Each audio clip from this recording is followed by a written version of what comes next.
to our conference session titled Understanding Palliative Medicine.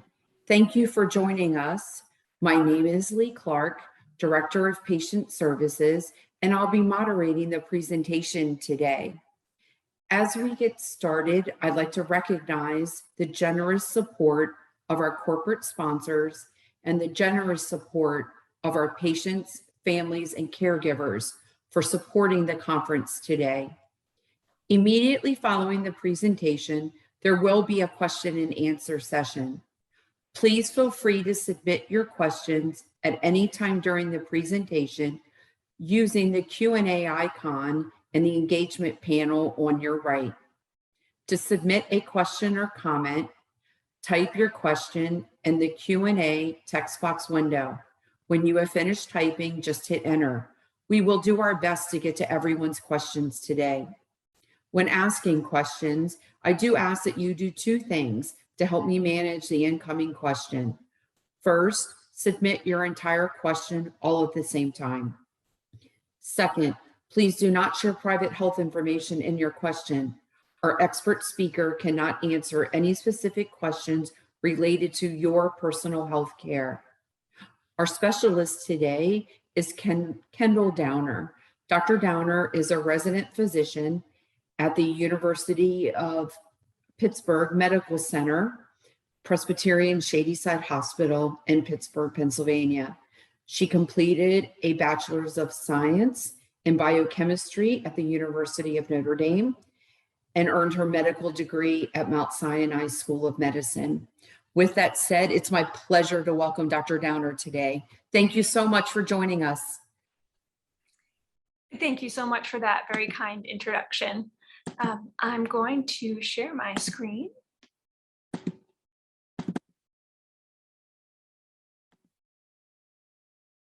All right. Thank you so much for being with us today. It's my pleasure to talk about my specialty, palliative care, and I'm looking forward to your questions at the end. So in general, I work at the University of Pittsburgh Medical Center as an inpatient consultant, which means that the primary doctor taking care of somebody while they're hospitalized asks me for help for a specific patient. And 9 times out of 10, when I come in and I introduce myself and I say that I'm a physician with palliative care, and I ask, did anybody ever tell you that palliative care would be stopping by or that your doctors asked palliative care to come by? And 9 times out of 10, the answer is no. And for that 1 out of 10, I then follow up with, did anyone explain what palliative care does or is? And the answer is almost always no. So if you don't know what palliative care is, you are in excellent company. And hopefully you'll have a better understanding of that after today. So in asking kind of what is palliative care, I want to kind of start with an old African proverb. If it takes a village to raise a child, as the saying goes, it should be no surprise that it takes a village to care for our friends and families living with serious illness. In fact, I would argue that healthy adults also need a village, but that's a whole different presentation.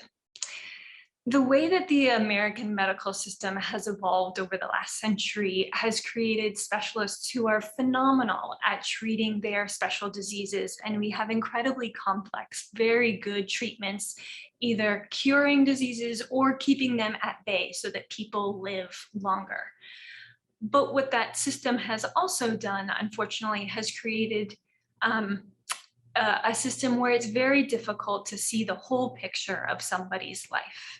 And if you have multiple diseases, or if you have one complicated disease that manifests in different ways in your body, you may have felt the medical field actually feels something like this. Who can relate? That I certainly can relate to this, and I see it with my family as well. So here we have a cartoon of all the doctors are looking at the elephant, but they're looking at different sides. And one person is feeling the tail and saying, it's a rope. And the other person's feeling their trunk and they're saying, oh no, it's a snake. And all of them are kind of failing to put their heads all together and see that actually this is an elephant. But at least in this cartoon, the doctors are actually talking to each other. So in essence, that's the goal of palliative care. We want to see the whole picture. We want to see that what we're actually looking at is an elephant, and that this elephant is really more than the sum of its parts. And so to see the sum of its parts, we need a whole village to do that. And so I want you to start thinking about palliative care as members of your village that add an extra layer of support to your nuclear family, your hematologists, or your primary doctors. And in that village, everybody has a role to play. Some of those roles you might not need at the moment, some you might not ever need, and that's fine, but we want them there because it takes a village. And sometimes the hematologist has gotten your disease under really good control and everything is stable and the disease is held at bay, but that whole process to get there has really taken a toll on your life. Maybe that's you put a big strain on your relationship with your spouse, or with your finances, or your relationship with God. Maybe you're struggling, how do I tell my kids this news? Maybe you've lost physical strength, or you have pain, or you're losing the ability to do the things that you enjoy, and that you're struggling with trying to redefine your identity. Maybe your physical health is good, but your mental health has taken a toll. And so palliative care kind of really tries to look in that whole picture, and help all of those things together. Because sometimes these problems are actually the bigger problems in somebody's life than the disease that you live with. So the palliative care members of your village can include a lot of different people, and these can be people such as social workers, counselors, psychologists, music therapists, chaplains, pharmacists, doctors, nurses, and even doctors. And so all of us work together with the goal of having you live the best you can for as long as you can. And our philosophy really is that teamwork makes the dream work.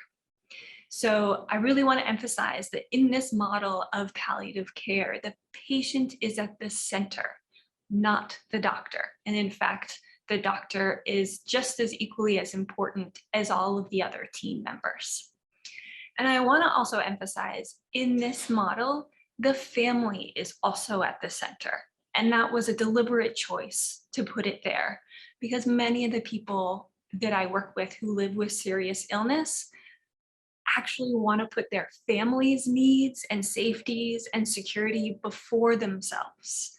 And they worry more about their loved ones than they do about themselves. I can't tell you the number of times someone will come in and will say, "Doc, I can deal with the pain. I just don't want to be a burden to my wife or husband." And of course, their spouse looks over and says, "They're not a burden." And I just laugh and chuckle, and kind of help them through that, because people really they really care about each other. And so we need to take care of both the person and their family. And really, these worries often can end up being much more important to somebody than what the last CT scan shows or the last laboratory results. So all of us, so for those of you who are the detailed, concrete thinkers like me, you may be still wondering, sure, but what actually is palliative care? So for you, the word palliative means to make less severe or less unpleasant without removing the underlying cause. So think of palliative care as specialized medical care for people living with serious illness alongside the regular care that they get from their hematologist, aimed at kind of curing their disease if they can, or at least keeping it at bay as long as possible. So while your hematologist is treating your disease, palliative care is using whatever treatments we can to help you live with your disease as best you can, no matter what the circumstances is. And so ultimately, really what we're talking about is quality of life. And what goes into quality of life? In general, it's two things. First, it's providing relief from the symptoms and the stress of serious illness, not only for someone living with the disease, but also their family as well. And second, it's quality of life is helping make the right decisions for you and your family. So let's delve into that a little bit. So to extend the analogy, your hematologist or your primary doctor uses all sorts of medicines and treatments to treat your disease and keep it at bay, cure it hopefully. And palliative care uses whatever we can to help you live the best you can and take care of what's most valuable to you. So we always hope for and strive for a cure, and palliative care can and should be given alongside treatment aimed to cure people. But despite everybody's best efforts, doctors, patients, families, modern medicine sometimes can't get us there. And in those moments, taking care of someone really requires a deep understanding of what's most valuable to them, what's most important to them. And most of the time, those things look like the village, meaning the relationships we have with ourselves, with each other, with our legacy, with a higher power, whatever is important to you. And so what's important to us evolves with time and with the situation, with the medical situation. So let's dig a little bit deeper into kind of the two broad things, the two broad categories that palliative care helps with. And we'll start with helping you make the right decision for you. So the goal of palliative care, again, is to help see the big picture of someone's life in order to help them make the best medical decisions. Decisions could range from continuing or stopping chemotherapy in somebody living with cancer, or starting or stopping dialysis in somebody whose kidneys don't work. Everybody, though, has different values, different resources, and weighs priorities differently. And so really only you can truly determine what's the right decision for you. And ultimately, you should be in control of your healthcare. So the first step in kind of making the right decision for you is to understand the big picture. And that's one of the things palliative care can help with, is that communication piece, so that we're all on the same page, both between doctors and with patients, because you may have noticed sometimes doctors use big words that nobody knows what they mean, and the meaning of what they're saying can get lost. So some hematologists are really great at communication, and some are not, and some need help with palliative care to have a pretty nuanced, sensitive conversation. So that's one of the things we help with. So the second step is for you to help us, to help your doctors and medical team see the big picture in your life. So tell us that you're an elephant. And I'll admit this is a little bit where the analogy breaks down, but we would love any help we can get in seeing the big picture of your life. And serious illness often makes us really reflect deeply on our priorities, identities, what's truly important. And a lot of people living with serious illness have deeply profound things to say about their personhood, their story, their narrative, but we won't know unless we ask. So if I can leave you with one thing, it's that I encourage you to advocate for yourself by coming out with your story and coming out with your narrative and explaining, this is what's happened to me, and that's why this is what's important to me going forward in the future. But if you're maybe a shy or a private person, or your doctor's trying to rush you, if you don't come out with it, that's okay. But you may hear palliative care teams say something like this. They might ask you, what's important to you right now? What's important to you in the future? What would be important to you if time was short? And I really like how Mary Oliver says it best. She says, tell me, what is it that you plan to do with your one wild and precious life? That's what we want to know. Everybody has a different story. Everyone has different priorities, hopes, fears. Everyone has different things they need to do in their life to have dignity and to have their identity intact. And quality of life, dignity, identity, these are all different for different people. So what's right for one person might not be right for somebody else. And in general, I find that kind of we're all on the spectrum for what we need to have in our lives to feel like we have enough quality. So on one end of the spectrum, there are people who say, if I can't live fully independently, taking care of myself completely, not having help with anyone, driving my car to the grocery store, anything less than that is unacceptable to me, and I would not want my life prolonged in that state. On the other end of the spectrum, there are people who say, even if I was living in a coma with no hope of waking up, and I couldn't communicate with the outside world or understand what was going on around me, that would be okay. That would be acceptable quality of life. Most of us are somewhere in the middle, somewhere along that spectrum, but everyone's different, and doctors won't know unless we ask or unless you tell us. So ultimately, kind of palliative care asks these questions, which are really hard because we want to change the medical system from doing things to you to doing things for you. Now, if you're saying to yourself, gosh, those are really hard questions, I don't know what I might prioritize or what might be important to me in the future, you are not alone. Most people, or a lot of people, I'll say, aren't able to verbalize the exact order of their priorities right away. Life is complicated, and everybody has a whole lifetime of a story that's complex and changing and wonderful and sad and wild. And it takes a lot of time, takes a lot of reflection, talking with people that you're close with, and multiple conversations with your palliative care team to kind of sort out your priorities and what's important. Importantly, priorities change over time.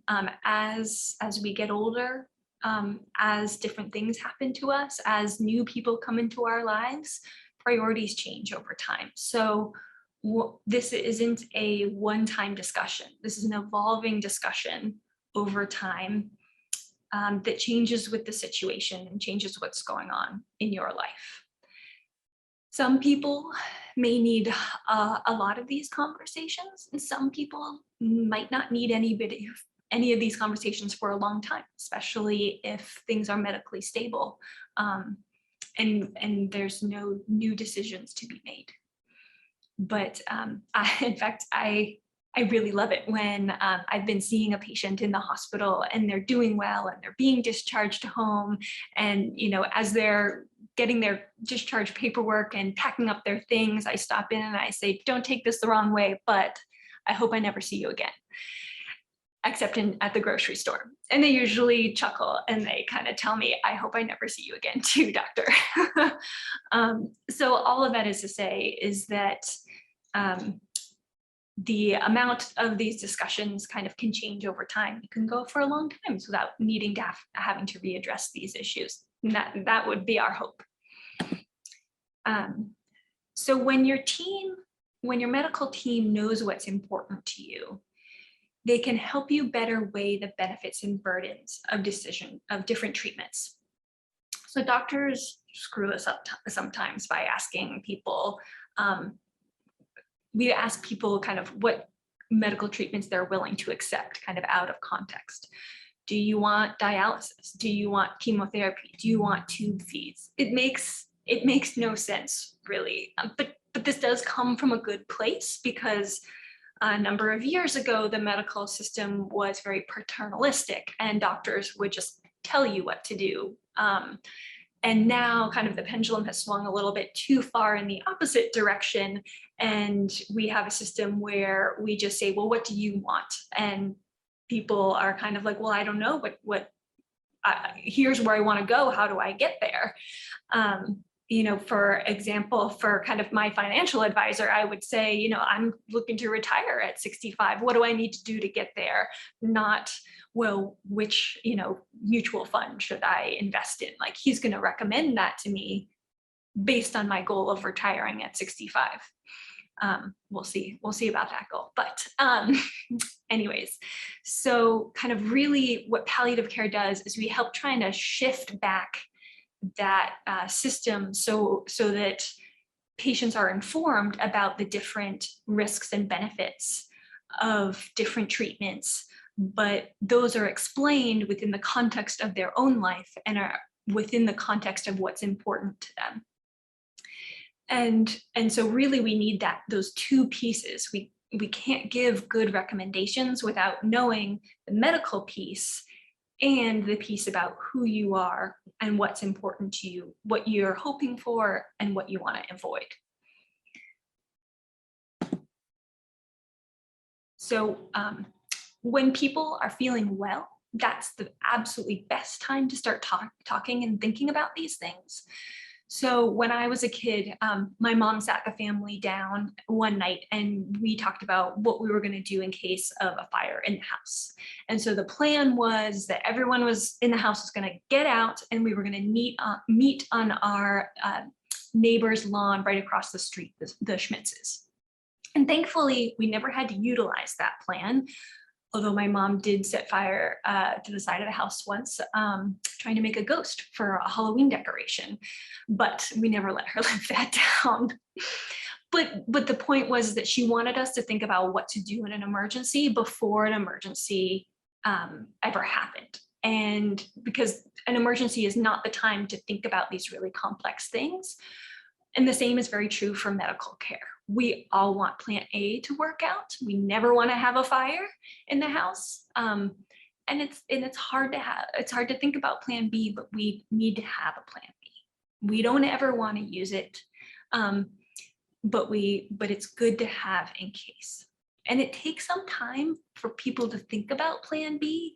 And so that's why I always encourage people to start thinking ahead of time. So while somebody's feeling well and doing well, because coming up with a plan takes longer than my mom telling me that we're going to meet on the Schmitz's lawn. And palliative care can help with that discussion, not only in your thinking process, but also in talking about that with your family.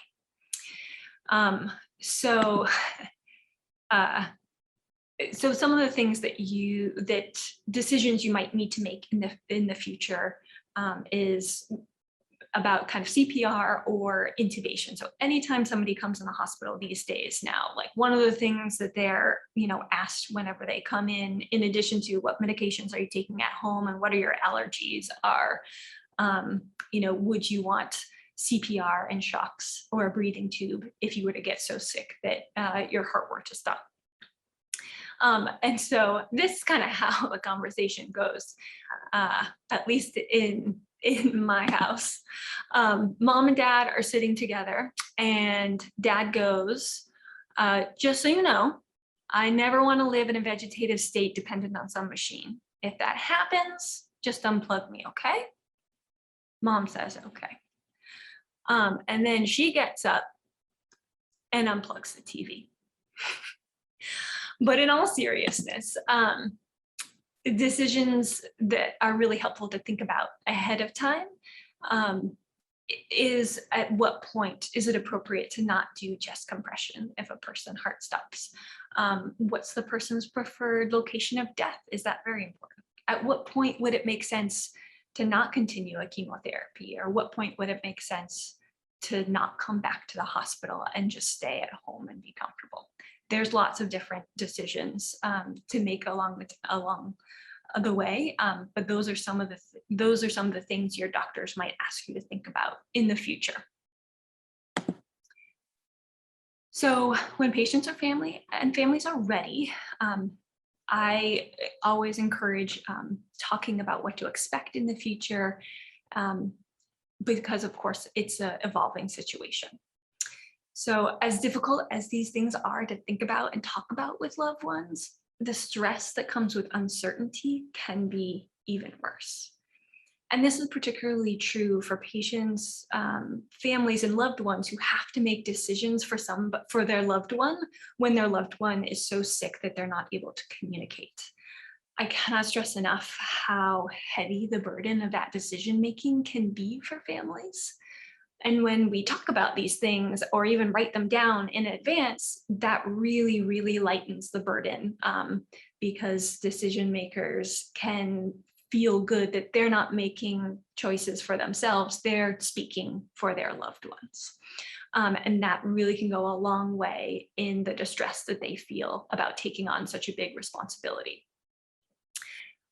So the sum of these conversations are what palliative care calls advanced care planning, or goals of care. You may have heard something like a living will, advanced directive, 5 wishes. They're all kind of similar, but just know that this is not a one-time document, but it should be a living document that evolves with time, as the situation, as priorities evolve. But having it written down really can help everybody on your team understand the plan. So the kind of, in addition, things that we can help with is, depending on where you are with your illness, we can help with things like legacy creation, life closure. If it's difficult to talk to certain family members, especially small children, we can help with that too. And kind of above all, we really want to help advocate for you and coordinate your care, because it's really a full-time job to be seriously ill. So in addition to kind of helping you make the best medical decisions for yourself and your loved ones, the other part of palliative care is getting people to feel as best as they can for as long as they can. Because we really want people to be able to say yes, they can do the things that they want to do and retain the ability to do the things that are most important to them. Again, palliative care, this is along with treatments that are intended to cure the disease, to cure a disease, or to at least keep that disease at bay. So people with pretty serious illness can have lots of different symptoms that are distressing and interfering with their quality of life. The top one is certainly pain, but people can also be really affected by a chronic cough, or mood issues, whether that's feeling really down or feeling very anxious. Constipation can really take us kind of out of our usual state of mind. If we're not eating, we don't feel well. If sometimes, in different diseases, that can lead to all over itching, which can drive anyone mad. I got poison ivy this summer, and it was maddening. So I can't even imagine what some people have to go through. But all of that is to say, kind of palliative care uses different medicines and really whatever we can to treat symptoms that are the most bothersome. And oftentimes our treatments aren't fixing the underlying cause, treating the disease with the hematologist is. But if we can, control your pain so that you can sleep at night, you're going to start feeling better. So a little bit more on pain, because this is kind of by far the most common thing that we help with. So diseases can cause pain in many different ways. There's pain from what's going on inside our bodies, which doctors will call physical pain. We also experience physical pain from emotions. Anybody who has seen their beloved sports team fumble at the goal line or miss that winning shot in a big game, or anybody who's seen the last season of Game of Thrones knows that emotional pain can be felt as physical pain. And as a Notre Dame fan, I've experienced that many times. But we also experience, pain from isolation or from worries about the burdens on our loved ones. So we have social pain as well. When we when we can experience pain when our beliefs are shaken, or that we worry that we're being punished by God or our higher power or whatever our faith system is. So if doctors, we try to approach treating disease with every approach we can. They attack diseases from all sides. So it would make sense that we should approach pain and suffering and attack it from all sides as well. And so palliative care really introduces this. I'm not just going to treat the pain that's being caused by what's going on in your body, but I'm going to treat the pain that's caused by the emotional, the social, and the spiritual aspects of your life. And that really kind of explains why your palliative care village needs so many members, because to attack it from all sides, requires psychologists and chaplains and music therapy and the whole crew. And so it's really important not to just throw pills at a problem, not to just treat pain with painkillers, but really think through the person's whole life and really get to the heart of the matter. Let me tell you a brief story that happened to me recently. I was in the hospital and I was seeing a young gentleman who was suffering from aplastic anemia, and he had lots of complications from it. And I came in one evening and he was just completely demoralized. And so we talked he had been in the hospital for a very long time. He had young kids at home. It was, he was just at the end of his rope. And so we sat and talked for a long time. And he told me about his pain and that he wasn't eating and that he wasn't sleeping, and then he really just described this beautiful life, that he has. And he had started a men's church group that had grown, 3 or 4 times over the last year. And he was really feeling like he wasn't a part of that anymore. And so I kind of reflected to him, it seems like you're a giver, and giving is what gives you strength. Kind of how can you keep giving even while you're here in the hospital? He kind of thought about that for a little while. And when I saw him the next day, he had already given to another patient in his hallway, another nighttime nurse, and he was in tremendous spirits. And a few days later, his pastor had reached out to him with, "Hey, I've got a list of names of people in our church who are going through something, who could really use a phone call." And he loved that. And so I could have thrown a pill at him and said, "This will help you sleep better. This will help you eat better." But all of those things got better when he started to being able to give again. So that's why it's really important to see the whole picture, and to really get a sense of somebody's pain comes from a lot of different things. So from that perspective, palliative care teams have a lot of people. We've covered some of this before, but social workers are a godsend. Psychologists, family counseling, child life to help when a child is seriously ill, music therapy, pastoral care, which means chaplains, pastors, priests, rabbis, imams. They're really so integral to our teams. Unfortunately, not all palliative care has access to the same resources because it just isn't as big or as widespread as it needs to be. So some teams are smaller and some are bigger, but it just unfortunately depends a little where you are in the country. So another question that I get asked a lot and that I get confused with and is really scary is the difference between hospice and palliative care. So oftentimes I'll come in and I'll say, "I'm with palliative care," and people will think, "Oh my gosh, you're hospice, I'm dying soon." And that's not the case. So I wanted to just take a few minutes to explain the difference between hospice and palliative care. So hopefully you've seen by now that palliative care is a general philosophy in how to treat people living with serious illness while they're getting other medical treatments. And it's kind of based on who they are as a person. Hospice is different. Hospice is a type of medical care delivery model. So it's how we get you that care, with the express goal of easing any suffering, avoiding hospitalization, and not prolonging the dying process.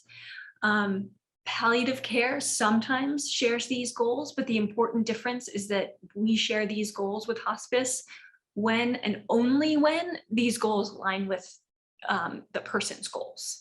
So there may come a time when a person's at the end of their life and being comfortable, being at home, not coming back to the hospital are their highest priorities. And then palliative care overlaps with hospice, but they're not the same thing. But palliative care always aligns with the person's priorities. I don't tell you what your priorities are. You tell me. And sometimes those priorities align with hospice, but a lot of times they don't. So kind of the old medical model was that a person's trajectory would be to go to the doctor, they would get treatment, they would try to cure the disease, and if the disease couldn't be cured, then people would go to hospice and they would die comfortably in their home, and then hospice would help their bereaved caregivers and loved ones. But that is the model kind of from 50 years ago. So we have transitioned to our newer medical model, which is basically an overlap of, while we're trying to cure the disease or keep the disease at bay, we're also trying to improve symptom control and increase quality of life. And then kind of after the person passes away, again, there's this, we help with loved ones and family members and caregivers who are, who are struggling with the loss of their loved one. That's a little bit more where we are now, but where we are all hoping to go is the ideal medical model, where we have kind of both curing and healing treatments, meaning we have both curing and keeping the disease at bay, as well as treating the whole person, giving them the best quality of life we can. And at the same time, even while somebody's alive, kind of work on bereavement and kind of help people cope with loss and the anticipated loss of somebody as well. So it's a little more integrated. I would love to say that we are there, but unfortunately, I don't think we're quite there yet, but that's where I hope we go in the future. So in summary, palliative care is a medical specialty which focuses on helping you live the best you can, while your hematologist focuses on prolonging your life. It's not one or the other. I want you to also take away that people suffer in different ways and at different times. So we really need a whole village to take care of our loved ones living with serious illness. Hospice and palliative care can have similar philosophies, but have very important differences. They are not the same thing. They may align together in the future, but they don't always.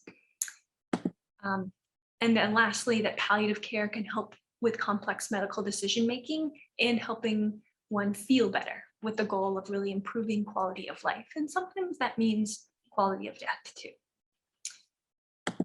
So I would leave you with this quote from Viktor Frankl's book, Man's Search for Meaning, that I think about a lot. And he says, "We must never forget that we may also find meaning in life, even when confronted with a hopeless situation, when facing a fate that cannot be changed.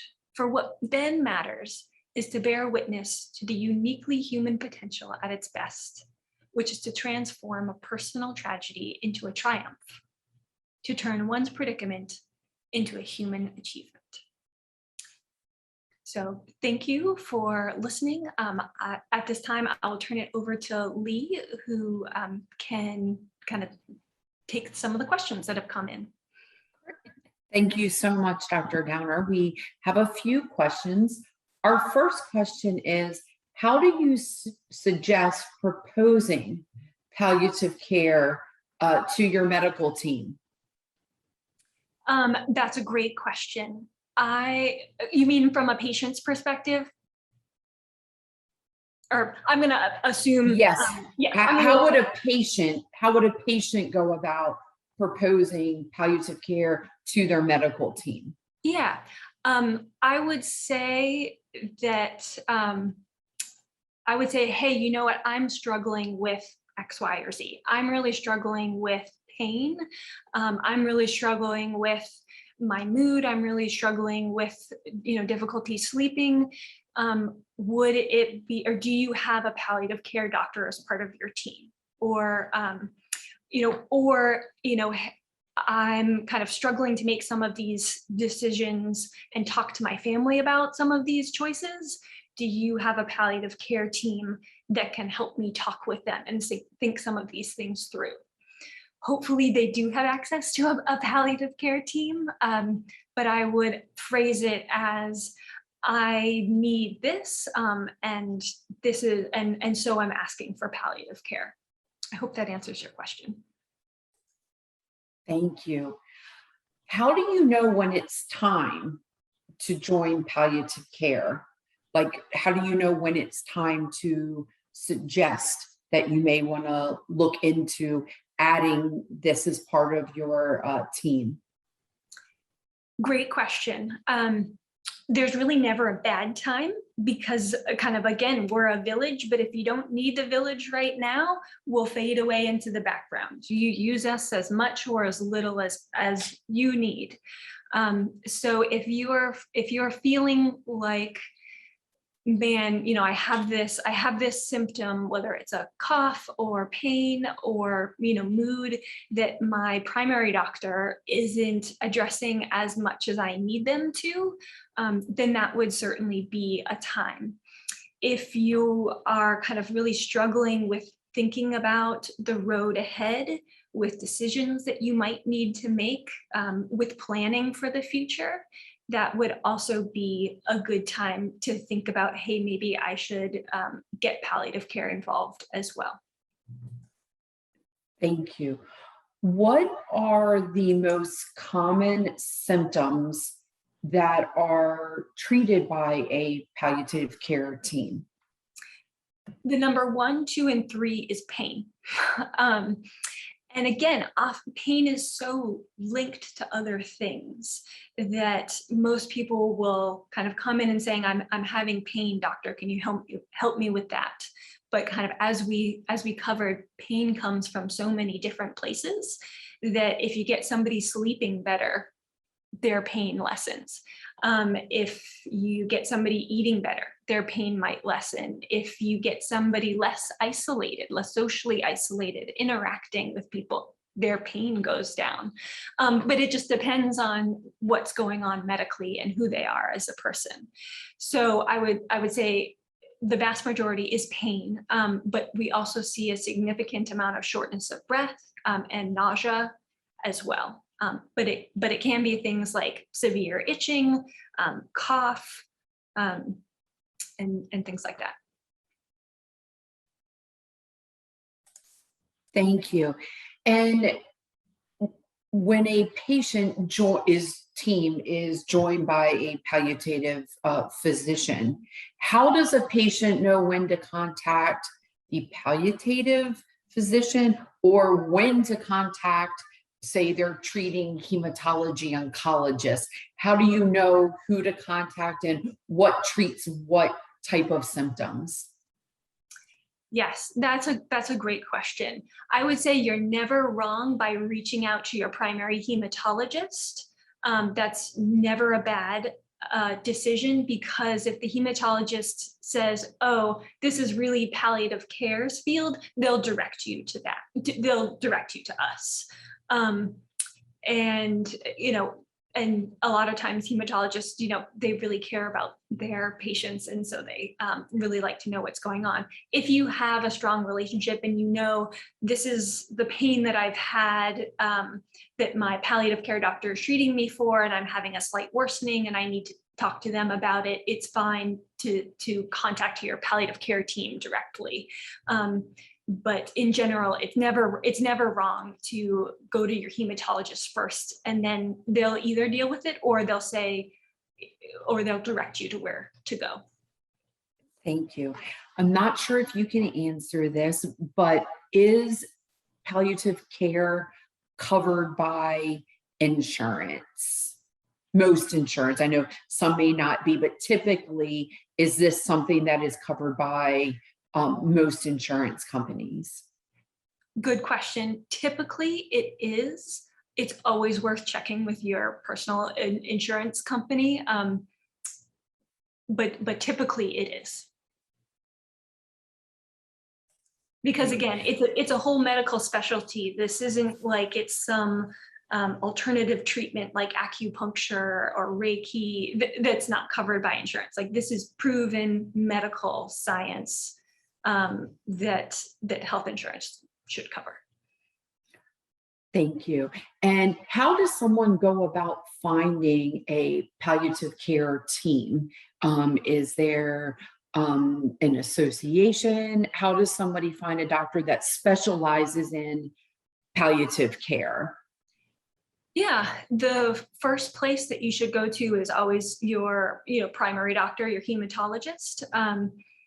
Because they can have one that they work closely with. And so it makes sense to have all the people on your team, accessing the same medical record, hopefully in the same building, and who know each other very well. So if your hematologist, ask your hematologist first, and they'll usually be able to say, oh, we have somebody who works with our group. I can refer you to them. But if they don't, then they can kind of refer to other places. The national kind of association is called the American Academy of Hospice and Palliative Medicine, and they have a website with lots of information as well. Unfortunately, palliative care is a relatively new field, and we're just not as widespread as I think we'd all would like to be. And that really is unfortunate. But if you've kind of noticed everything that I've talked about, in an ideal world, all doctors would be able to do these things. I'm not particularly special, and I would love someday to be out of a job because all doctors are doing this. I unfortunately don't see that happening in the future.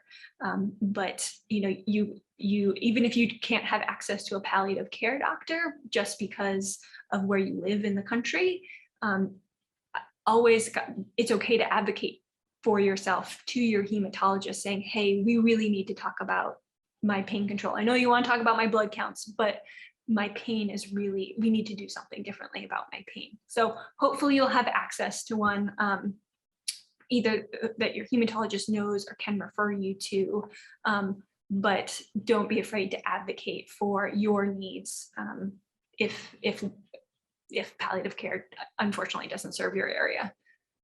Sure. And that kind of leads to the next question. How does palliative care differ from the care that I'm already receiving from my hematologist oncologist? So in an ideal world, it wouldn't. And your hematologist and oncologist would be having these nuanced conversations with you, and they would be treating your pain. For a lot of people, the hematologist does a great job with this, and they're able to treat pain well, and they're able to have these hard discussions well, and palliative care may not need to be involved at all. We're just here, especially if your hematologist feels, you know what, I could use a little extra help. I'm a little out of my depth here. Your hematologist will often be the one saying, I think we should get palliative care involved here. I could use a little help. In my experience, people asking me for help mostly comes from other doctors rather than patients themselves. Did that answer your question? Yes. How does it differ? So really, it's just a little bit more specialized care in having these conversations and in treating symptoms. This question comes from an aplastic anemia patient wanting to know, will a palliative care doctor develop a treatment plan to treat some of my symptoms and can be coordinated with my specialist, my hematologist, as I'm concerned about adding medications that may interact with some of my specialized treatments. Does a palliative doctor develop a treatment plan that can be shared with my specialist? So yes, and they absolutely should be talking with your specialist. Yes, because people can be very medically complex. We generally do try and talk to the primary team, to the hematologist, about not only what's going on, but making sure any medicines that we do start or treatment plans that we do propose are in line and would not counteract anything that the hematologist is trying to do. Because the last thing that we want is to cause a problem, especially by trying to fix another one. So yes, palliative care should be talking with all of your doctors, with your entire team. And we generally don't do a lot of things in isolation. It's kind of a group consensus, and here's my input, here's my specialty view of how we can better treat them. But usually everybody's in consensus. So because that is incredibly important. And it's why pharmacists are a really important part of our team, who can say, hey, there's a slight interaction with this drug, but none with this drug. Maybe we should go for this one instead. So it's very much a team approach, because coordination is of utmost importance. Thank you. If I agree to palliative care, does this mean that if I cannot go to an emergency room, should I be having, say, breakthrough pain, or would I just contact directly my palliative team? Great question. Just because you have a palliative care physician or palliative care team does not mean that you can't go get whatever treatment you want. So you can go to the emergency room, you can go to the hospital. What we would love to be able to do is to get that phone call from you before you're there, so that we can tell you how to try and manage your pain at home and avoid going to the emergency room, avoid going to the hospital. But if you feel like you need to, we support that 100%. But palliative care never limits other care that you can receive. So by introducing palliative care into your team members, we never close any doors for you. So we would never, just by being involved, that doesn't mean that you couldn't access whatever medical care you felt like was necessary. On the other hand, hospice is a little bit different. Hospice's goal is to keep you out of the ED, to keep you out of the hospital, to keep you at home. But like I tried to point out, palliative care is not hospice. I hope that answers your question. Yes, thank you. When a patient is looking for a palliative care team, like with interviewing any physician that would be part of your team, are there some questions that they should ask the palliative care doctor that would be key to make sure that a patient is selecting the right palliative care doctor for them? That's a fascinating question. I've never thought about that before. Because you're right, like you're going to be having very serious, nuanced conversations with this person, and perhaps just like a therapist, you really have to feel a connection with that doctor. I don't have any.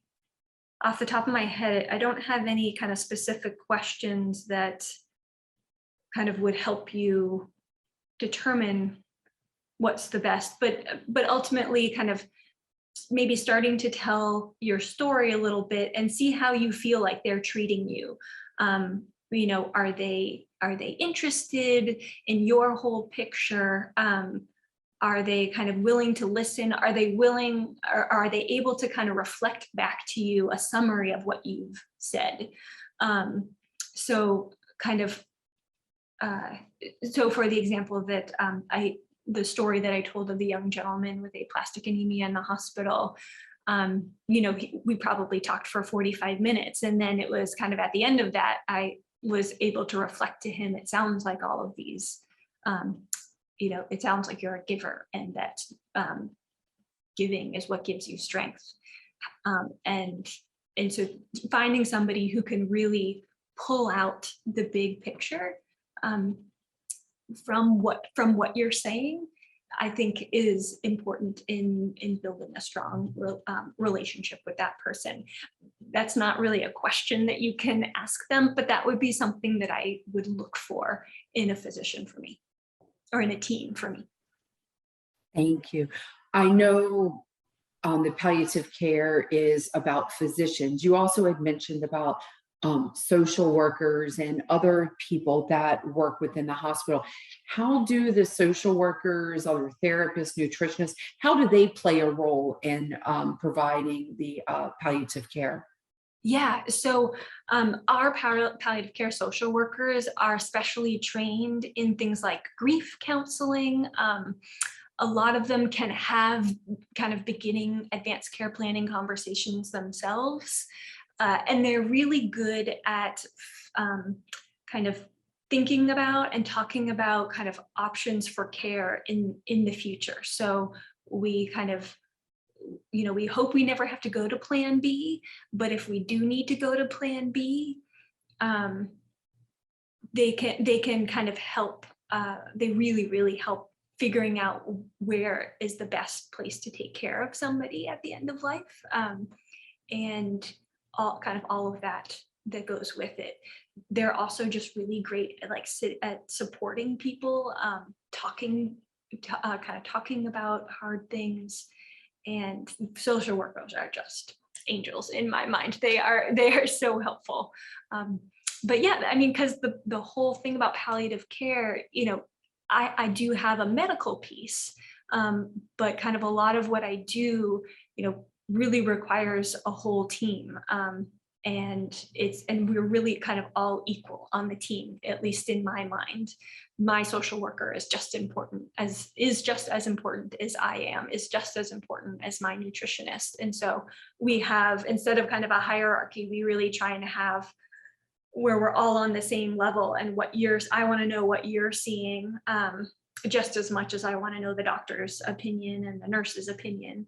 So. Thank you.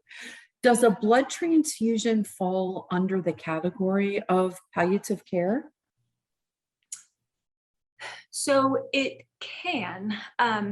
Ultimately, kind of palliative care is anything that's going to make the person feel better.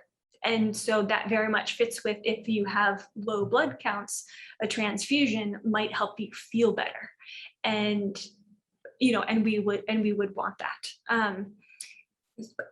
Usually if somebody has a blood disorder and they're being treated by a hematologist, I would kind of defer the transfusion orders to the hematologist. But let's say I was taking care of somebody with heart failure and their blood counts were low for other reasons, and they were just feeling low energy and fatigued and tired all the time.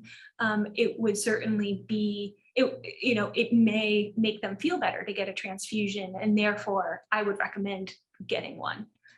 So a transfusion certainly would be within what we would want and recommend for our patients if we felt like it would make them feel better. Thank you. Do palliative care physicians often order tests for patients, such as blood levels or titer tests for medication to see if they're therapeutic? What type of tests would a palliative doctor say order for a patient to monitor them to make sure that everything is going okay? It really depends on what medication they're giving and what symptom they're treating. So for For things like pain, we will often use opioids, so things like morphine, Dilaudid, methadone, fentanyl patches. And because those medicines are affected by how good your kidneys are working, we will check blood work to see how your kidneys are doing, and we may need to make adjustments. And so, but kind of in general, a lot of our medicines don't require very exact titrations or to get it within exact blood levels. But if we happen to start a medication that does require blood monitoring, we would absolutely order the necessary lab work. It doesn't happen too often, or actually what happens more often is that the hematologist gets labs for other reasons, and we use that to help guide our therapies as well. So if you need monitoring for our treatment plan, we'll give you that monitoring and run the tests. It just so happens that a lot of the medicines that we use can be adjusted just based on how the person feels. But if we need to, absolutely. We're not here to limit care. We still want to give you the best care, and and because really kind of we're all hoping for either a cure, or we're hoping to at least keep the disease at bay. So that means being responsible with drugs and making sure that kind of everything we prescribe in our treatment plan is within therapeutic levels and is safe. Great, thank you. Anything else that you would like to say about palliative care, or anything that would be helpful for patients? Just that I really love my job, and I find it to be very sad but very rewarding, and never, I guess, feel like you can't ask for us. We're always willing to work with your hematologist or your primary doctor. We play well with others, or at least we like to think.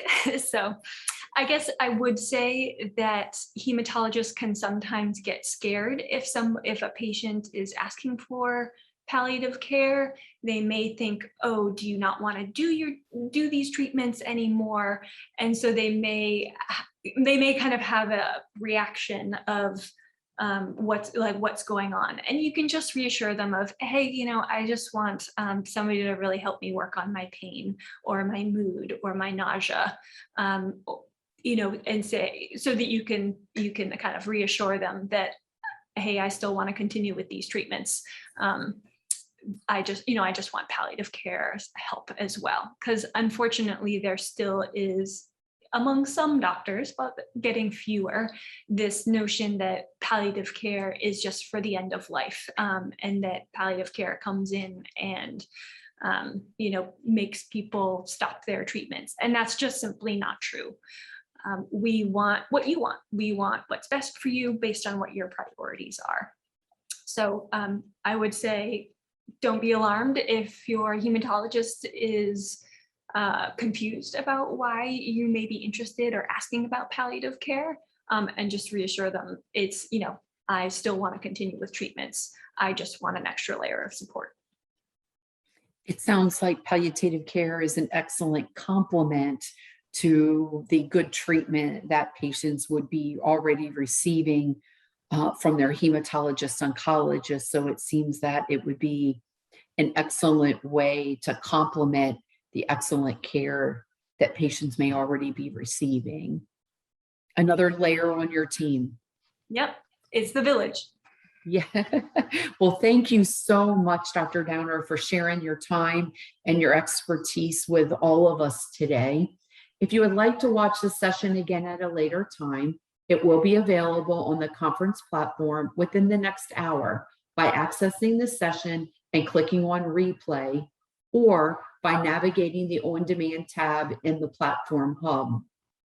If you have any additional questions, you can send it to us at any time in 3 ways. Send an email to help@aamds.org, call our helpline at 800-747-8255, 2820 or submit your question on our Facebook page. Be sure to visit our exhibit hall today, and our support group sessions will start today at 2 o'clock. We hope you'll be able to join us. But on behalf of the Aplastic Anemia and MDS International Foundation, I'd like to thank you for joining us today, making us your resource of choice for information on bone marrow failure diseases. Our medical advisory board and team are always here to support you and your family, as we've done for the past 37 years. This concludes our session. Thank you, Dr. Downer. Thank you very much for having me.